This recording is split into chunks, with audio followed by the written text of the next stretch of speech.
हम लोगों को सत्संग सुनने का ये अवसर मिल रहा। सत्संग जल जो कोई पावे, मैलाई सब कट कट जावे।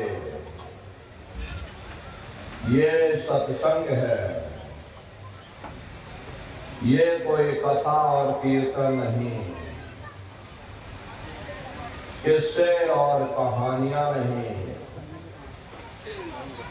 नाच गाना ढोल मजीरा नहीं। ये महात्माओं की अजर अमर वाणियां हैं। यदि आपने ध्यान से सुन लिया तो निश्चय ही आपको अपने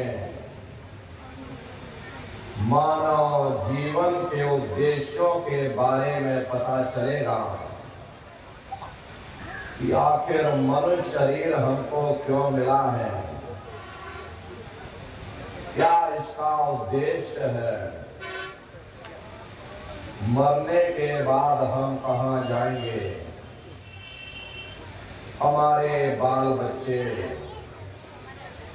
रिश्ते नातेदार कहाँ जाएंगे और कैसे हमारी जीवात्मा का कल्याण होगा। इन सभी प्रश्नों की जानकारी आपको सत्संग के माध्यम से प्राप्त होगी। इसलिए प्रेमी भाई बहनों, एक एक वचन को बड़े ध्यान से सुनिएगा और समझने की कोशिश करिएगा। प्रेमी भाई बहनों, यह मनुष्य शरीर हम लोगों को बड़े सौभाग्य से प्राप्त हुआ। ये जीवन बहुत अनमोल है। उस परम पिता परमात्मा ने हमको यह जीवन केवल इसीलिए दिया है ताकि हम जीते जी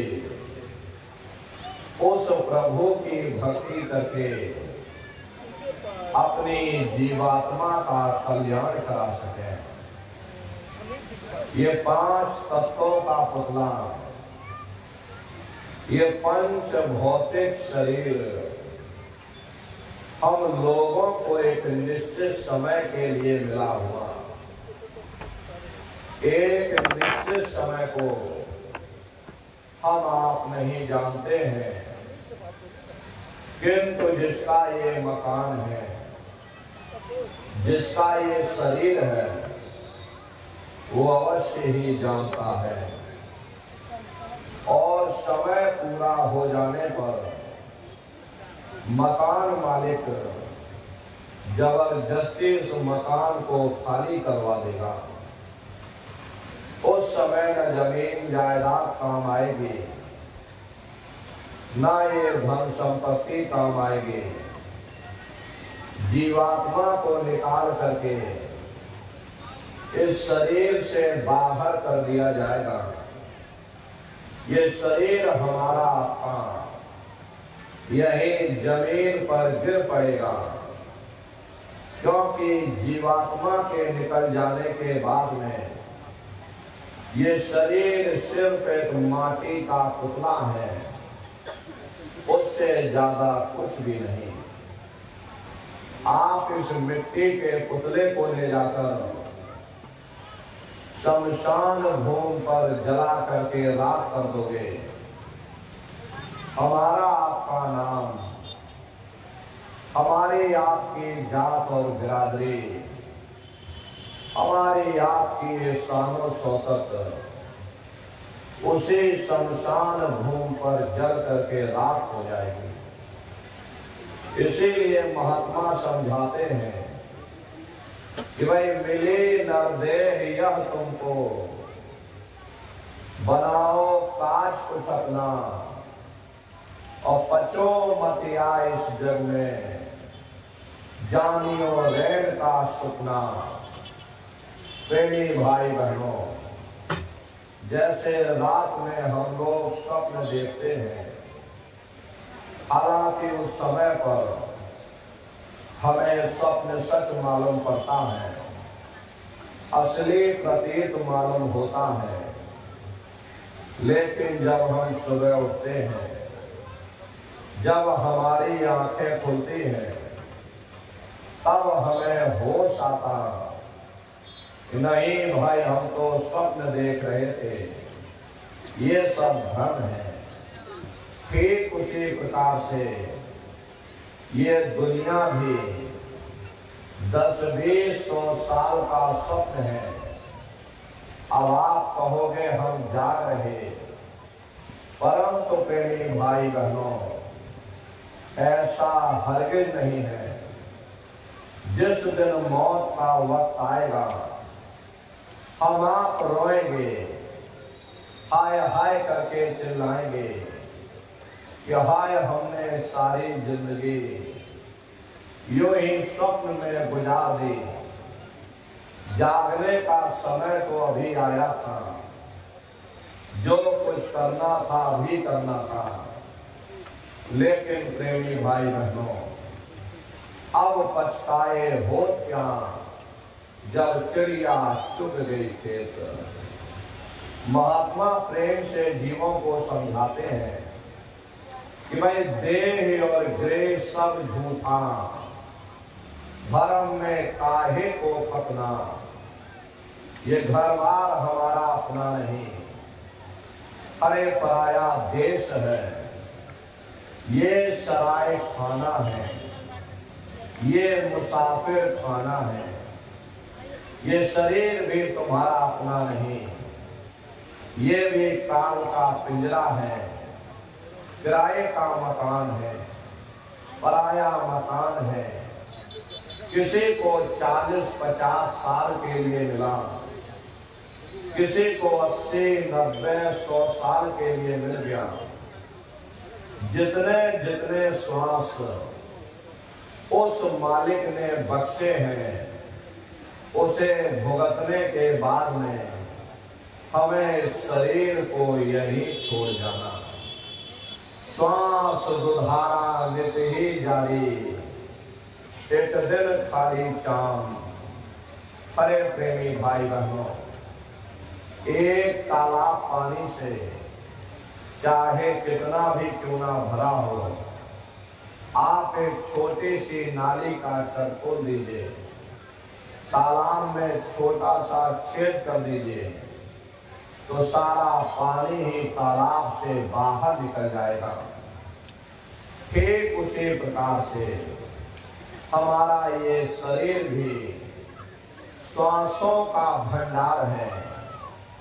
जब तक श्वासों का भंडार जारी है, तब तक हम दुनिया के काम काज में फंसे हुए, दुनिया के कारोबार में हम आप उलझे हुए। लेकिन जिस वक्त ये श्वासों का भंडार खाली होगा, टेलीफोन खड़क जाएंगे, तार पहुंच जाएंगे, संदेश पहुंच जाएंगे, सब रिश्ते नातेदार, सब कुटुंब परिवार वाले, सब अड़ोस पड़ोस वाले मिनटों सेकंडों में इकट्ठा हो जाएंगे। प्रेमी भाई बहनों, जिस शरीर से तुम इतना प्रेम किया करते थे, उसे कोई एक रात भी घर में रखने को तैयार नहीं होता। कंधों पर लटका करके शमशान भूमि पर छोड़ करके आ जाते हैं। हिंदू लोग तिनका तोड़ाते, जैसे तिनका टूट गया, तेरा मेरा रिश्ता नाता टूट गया। मुसलमान, सिख या ईसाई लोग खाक की मिट्टी कब्र में डाल देते हैं कि जो मेरे लिए खाक की मिट्टी है, वह मेरे लिए तू है। प्रेमी भाई बहनों, मामूली कष्ट नहीं होता। मौत के समय में घनघोर पीड़ा होती है। जन्मत मरत दुसै दुख होई, सहजोबाई ने बयान किया है कि सहजो मौत आइया, अंग अंग दिया तोड़, और हिया जरे छाती फटे, उठे पीर घन घोर। गुरु महाराज सत्संग में फरमाते थे, जैसे 1,00,000 भिक्षु एक साथ मिल करके हमारे जिस्म पर डंक मारे, उससे भी लाखों करोड़ों गुना ज्यादा मौत के समय में दर्द होता है। जब मृत्यु आती है तो किस तरह से प्राण निकलते हैं, प्राणों के निकलने की क्या प्रक्रिया होती है, पहले उसे आप अच्छे से समझ लीजिए। देखो प्रेमी भाई बहनों, जैसे संसार में महाप्रलय आता है, महाप्रलय के समय क्या होता है, सबसे पहले पूरी पृथ्वी रह जाती है। ये पृथ्वी पानी में घुल करके पानी बन जाती है। मानव सृष्टि की प्रलय एक बड़ी कयामत है और शरीर की प्रलय एक छोटी कयामत है। तो जैसे ही मौत आती है, सबसे पहले गुदा चक्र टूटता है, सिमटत भास श्वास उठ जावे, और प्राण पति जब सिमट समावे, उस समय हमारी श्वासें रुक जाती हैं, शरीर की चेतना पीछे सिमटने लगती है। तो सबसे पहले गुदा चक्र ही टूटा, क्योंकि गुदा चक्र में पृथ्वी का वास होता है। गुदा चक्र टूट करके ऊपर इंद्रिय चक्र में समा जाता, इंद्रिय चक्र में जल का वास होता, यानी जल ने पृथ्वी को घोल दिया। फिर जब इंद्रिय चक्र टूटेगा तो ऊपर नाभि चक्र में समा जाएगा, नाभि चक्र में अग्नि का वास होगा, यानी अग्नि ने फिर जल को सुखा दिया। ये नीचे से सिमटाव होता है, नीचे से ऊपर की ओर सिमटाव होगा। फिर जब ये नाभि चक्र टूटेगा तो हृदय चक्र में समा जाएगा, हृदय चक्र में वायु का वास होगा, यानी वायु ने अग्नि को फिर अपने में समाहित कर लिया, और इस तरह से वायु आकाश में उड़ गई। ये आंखों की पुतलियां ऊपर पलट जाती हैं, मुंह खुला का खुला रह जाता। महात्मा प्रेम से जीवों को समझाते हैं कि भाई जब यह कर्म कलाय उपजावे और बुद्धि सुरति आन दबावे, जब यह जीवात्मा पांचों तत्वों को लान करके जल पृथ्वी अग्नि वायु आकाश पांचों तत्वों को लान करके ऊपर आती है, तो काल दार में आन दवानी, जब ढर के नैनन से पानी, जब काल अपनी दाल में दबाता है उस समय नेत्रों से पानी निकलता है, इंद्रियां टूट टूट करके चकनाचूर हो जाती हैं, सब रिश्ते नातेदार खड़े रह जाएंगे, डॉक्टर वैद्य हकीम सब आपको घेरे रह जाएंगे। लेकिन प्रेमी भाई बहनों, उस समय आपको कोई बचा नहीं पाएगा। यमदूत आते हैं, प्राणों की डोरी को तोड़ देते और जीवात्मा को खींच करके इस शरीर से बाहर कर दिया जाता है। जैसे ही जीवात्मा शरीर से अलग हुई, ये शरीर हमारा आत्मा मिट्टी हो जाता। फिर इस मिट्टी को एक रात अपने घर में कोई रखने को तैयार नहीं होता। आपके कितने भी सगे संबंधी क्यों ना हो, खास नात रिश्तेदार क्यों ना हो, लेकिन एक रात कोई घर में मिट्टी रखने के लिए तैयार नहीं होते।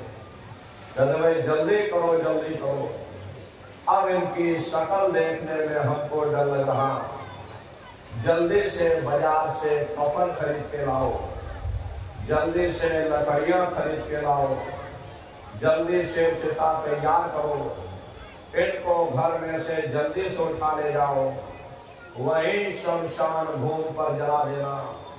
ये जो घर में इनके कपड़े लत्ते पड़े हुए, हर इनके कपड़े लत्ते भी उठा ले जाओ, वहीं शमशान भूमि पर जला देना। जिस बिस्तर पर ये लेटे रहे, ये बिस्तर भी अशुद्ध हो गया। अब इनकी छुई हुई चीज हमको घर में एक नहीं चाहिए, इसलिए इनका बिस्तर भी उठा ले जाओ, वही शमशान भूमि पर जला देना। लेकिन उसने कोई सोने की अंगूठी पहनी होगी, उसे धीरे से उतार कर जेब में रख लोगे। बस वही एक अशुद्ध नहीं होगा और बाकी सब अशुद्ध हो जाएगा। महात्मा कहते हैं कि भाई कुटुंब परिवार मतलब कहाँ, बिना धन पास नहीं जाए। ये रिश्ते नातेदार, ये कुटुंब परिवार वाले, ये सब स्वार्थ के संगी साथी हैं। अरे प्रेमी भाई बहनों, आज तुम्हारी जेब में पैसा है तो सब जैसे तैसे तुमसे रिश्तेदारियां कायम कर लेंगे। आज जेब खाली हो जाए, कोई किसी को याद करने वाला नहीं। 13 दिन बाद 13वीं मना दोगे, लड्डू पूरी पकवान बना करके खिला दोगे, फिर जाने वाले को कोई याद नहीं करता। अभी बूढ़े बुजुर्गों से पूछा जाए कि क्या तुमको तुम्हारे माँ बाप की याद आती है, तो कहेंगे भाई नहीं आती। अरे क्यों नहीं आती? तुम्हारे माँ बाप थे, तुमको पाला पोसा बड़ा किया, खुद भूखे रहे होंगे, तुम्हारा पेट पाला होगा, तुमको तुम्हारे माँ बाप की याद क्यों नहीं आती? क्योंकि तुम्हारे सामने तुम्हारे लड़के बच्चे हो गए, तुम्हारे नाती पोता पंती और संती हो गए, इसलिए तुम अपने माँ बाप की यादों को धीरे धीरे भूल गए और नई यादों में धीरे धीरे बच गए। ऐसे ही प्रेमी भाई बहनों, एक दिन सब तुमको भी भूल जाएंगे, कोई किसी को याद करने वाला नहीं। ये कहानी तो शमशान भूमि पर समाप्त हो गई। उधर देखो क्या होता, तुम्हारी जीवात्मा को ले जाकर के ऊपर धर्मराज की कचहरी में पेश कर दिया जाएगा। वहां पलक झपकते ही तुम्हारे अच्छे बुरे कर्मों का हिसाब किताब हो जाएगा। धर्मराज तुमको सजा सुना देंगे, ले जाओ इनको फलाने नरक में डाल दो, क्योंकि मैंने इनको मौका दिया था जब ये माँ के गर्भ में उल्टे लटके हुए थे। उस समय इन्होंने मुझसे प्रार्थना की थी कि हे मालिक, मुझे एक बार मौका दे दो, मुझे एक बार मनुष्य शरीर दे दो, हम भजन करेंगे, भक्ति करेंगे, हम अपनी जीवात्मा का कल्याण करेंगे। तो मैंने इनकी प्रार्थना स्वीकार कर ली और इनको मैंने ये मनुष्य शरीर दे दिया और कह करके भेजा था कि भाई ये मनुष्य शरीर ये किराए का मकान है, ये तुम्हारा अपना नहीं है। अगर ये तुम्हारा अपना होता तो हमेशा तुम्हारे पास रहता।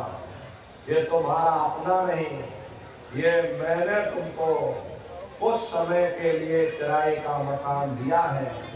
अब तुम अपनी जीवात्मा को मेरे किराए के मकान में बैठा करके और मालिक की भक्ति करके अपनी जीवात्मा का कल्याण करा देना।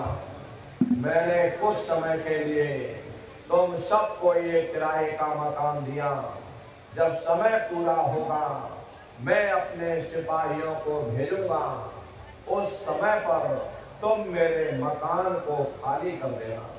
लेकिन इतना ध्यान रखना कि जैसा साफ सुथरा मैंने तुमको किराए का मकान दिया, वैसा ही साफ सुथरा तुम मुझको वापस लौटाना।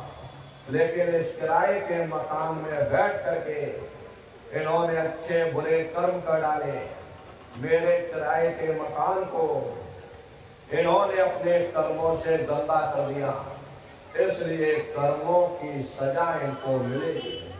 ले जाओ इनको फलाने नरक में डाल दो। महात्मा कभी झूठ नहीं बोलते। महात्माओं ने जब साधना किया और साधना करके जब ऊपर गए और ऊपर जा करके जब उन्होंने नरकों का हाल देखा, तो हमारी आपकी जानकारी के लिए उन्होंने धर्म ग्रंथों में लिख दिया कि लोह के जीव को ले चिपटाई, जीव वहां रोता चिल्लाता रहता, वहां कोई तुम्हारी पुकार सुनने वाला नहीं, कोई तुम्हारी दर्द भरी आवाज को सुनने वाला नहीं। प्रेमी भाई बहनों, ये दुर्दशा क्यों हो गई? क्योंकि हम लोग मनमुखी हो गए, मन के कहे पर चलने लग गए। मन के कहे पर चल करके अच्छे और बुरे कर्म करने लग गए। कर्मों का ये जटिला अंबार के अंबार हमने अपने सिर पर लाद लिए, आज भी कर्मों का भोग पा रहे हैं। अरे महात्मा कहते हैं कि भाई नर के अनेक और है, कहाँ लग कहो बखान, और दुख भोगते यह जीव जो जाने जो भोग समान। कहते भाई एक नरक नहीं, ऐसे वहां अनेकों अनेक नरक बने हुए, अलग अलग खोटे पाप कर्मों के वहां पर अलग अलग नरक बने हुए।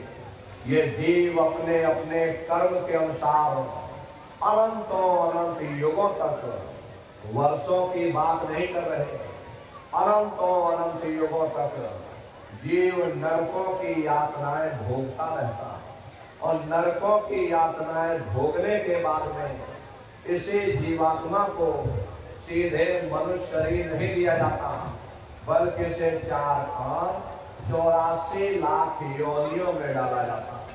जैसे बच्चा होता है और बच्चा पहले कक्षा 1 पास करेगा, फिर कक्षा 2 में जाएगा, ऐसे ही वहां पर भी पूरा चैनल बना हुआ। नरकों की यातनाएं भोगने के बाद में इन्हीं जीवात्माओं को 84 लाख योनियों में डाल दिया जाता। ये 84 लाख योनियां ये कोई मामूली योनियां नहीं होती। 4 खान का मतलब होता है अंडज, पिंडज, उपमज, स्थावर। ये 4 खाने होते हैं। पहले श्रेणी पेड़ पौधों की आती हैं, जिनके अंदर पानी का तत्व मौजूद होता। कभी ये भी मनुष्य हुआ करते थे, लेकिन आज अपने कर्मों का भोग पा रहे एक जगह पर बेचारे खड़े हुए। दूसरी श्रेणी कीड़े मकोड़ों की आती है, जिनके अंदर पृथ्वी और अग्नि का तत्व मौजूद होता है। तीसरी श्रेणी पंछियों की आती है, चौथी चौपाए जानवरों की आती है, और 5वीं स्वयं इंसान की आती है, जिसके अंदर 5 तत्व जल, पृथ्वी, अग्नि, वायु, आकाश 5 तत्व मौजूद होते हैं। प्रेमी भाई बहनों, ये 4 खाने होते हैं, इनकी अलग अलग कुल 84 लाख योनियां इनमें बटी होती हैं। अब आप पेड़ पौधों को देखिए तो पीपल का पेड़ अलग है, आम का पेड़ अलग है, महुए का पेड़ अलग है। ऐसे ही अलग अलग प्रजातियों के कीड़े मकोड़े, अलग अलग प्रजातियों के पशु पंछी, कुल मिलाकर के 84 लाख योनियां हैं। हम दुनिया के जीव नरकों की यातनाएं भोगने के बाद में इन्हीं 84 लाख योनियों में डाल दिए जाते हैं। मामूली कष्ट नहीं होता। अरे हमको आपको गर्मी लग गई तो हम लोग छाया में आ गए, सर्दी लग गई कंबल रजाई ओढ़ लिया, भूख लग गई रोटी खा ली, बीमार हो गए अस्पतालों में चले गए, अपना अपना इलाज करवा लिया। लेकिन देखो इन जानवरों को, क्या गर्मी, क्या सर्दी, क्या बरसात, एक एक रोटी के टुकड़े के लिए बेचारे दर बदर भटकते रहते। किसी का हाथ कट गया, किसी का पैर कट गया, किसी को जीते जी काट डाला, मुर्गी की गर्दन ही मरोड़ डाली। अरे उनको भी दर्द होता है, उनको भी तकलीफ होती है। मादा बिच्छू होती है, मादा बिच्छू की मौत कैसे होती? मादा बिच्छू जब अपने बच्चे को जन्म देती है तो उसी के बच्चे अपनी भूख को मिटाने के लिए अपनी माँ की पीठ पर चढ़ जाते हैं और उसी के मांस को नोच नोच करके खाते हैं। वो तड़पती रहती है, कराहती रहती है, लेकिन जब तक हड्डी हड्डी न बच जाए उसके बच्चे अपनी माँ की पीठ से नीचे नहीं उतरते।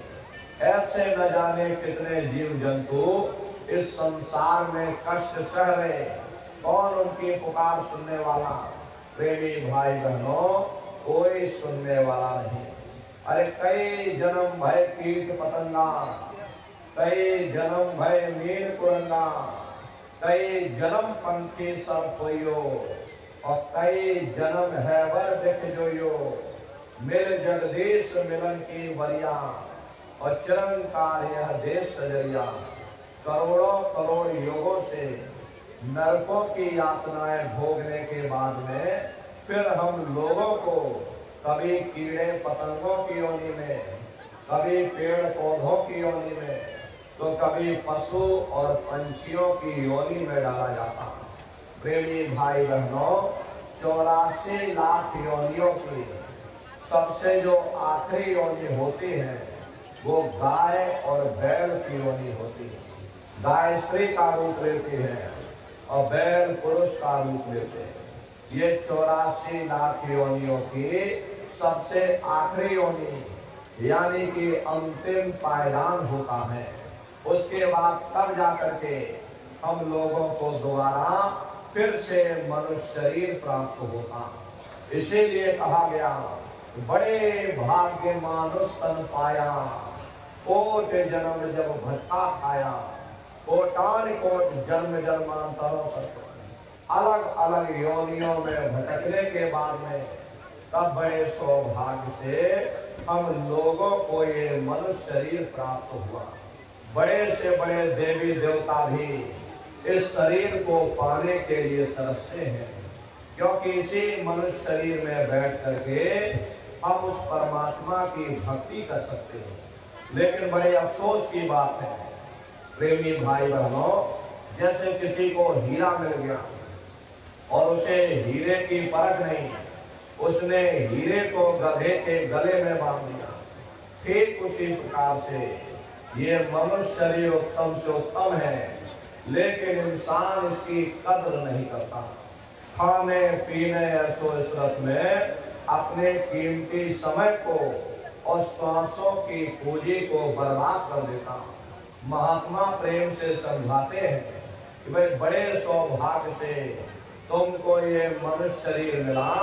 बड़े से बड़े देवी देवता भी इस शरीर को पाने के लिए तरसते हैं, क्योंकि इसी मनुष्य रूपी मंदिर में बैठ करके हम उस मालिक की भक्ति कर सकते हैं। इसीलिए संतों महात्माओं ने इस पंच भौतिक शरीर को सच्चा हरि मंदिर कहकर याद किया कि हरि मंदिर यह शरीर है और ज्ञान रतन प्रकट होए, ये असली हरि मंदिर है। जब भी वो मालिक मिलेगा इसी हरि मंदिर के अंदर मिलेगा। इसी पंच भौतिक शरीर को ईसा मसीह साहब ने टेम्पल ऑफ लिविंग गॉड यानी जिंदा ईश्वर का मंदिर कहा। इसी पंच भौतिक शरीर को गुरु नानक साहब ने नर नारायणी देह कहकर याद किया। ये वो देह है जिसमें नारायण स्वयं विराजमान है। वो नारायण जब भी मिलेंगे तुम्हें तुम्हारे अंदर मिलेंगे। यही कबीर साहब ने लिखा, जो तिल माही तेल है, जो चकमक में आग, और तेरा साईं तुझ में, और जाग सके तो जाग। जिस तरह से तिल में तेल होता है, पत्थर में अग्नि होती है, ठीक उसी तरह से वो मालिक हरेक के घट घट में, हरेक के वजूद के अंदर बैठा हुआ।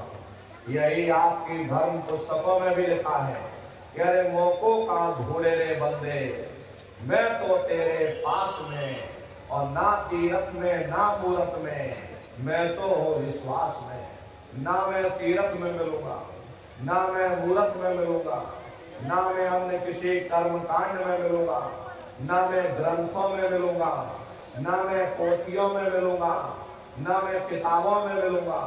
चाहे सारी उम्र बैठ करके तुम अखंड रामायण पढ़ते रहो, पर मैं जब भी मिलूंगा तो मैं तुम्हारे अंदर मिलूंगा।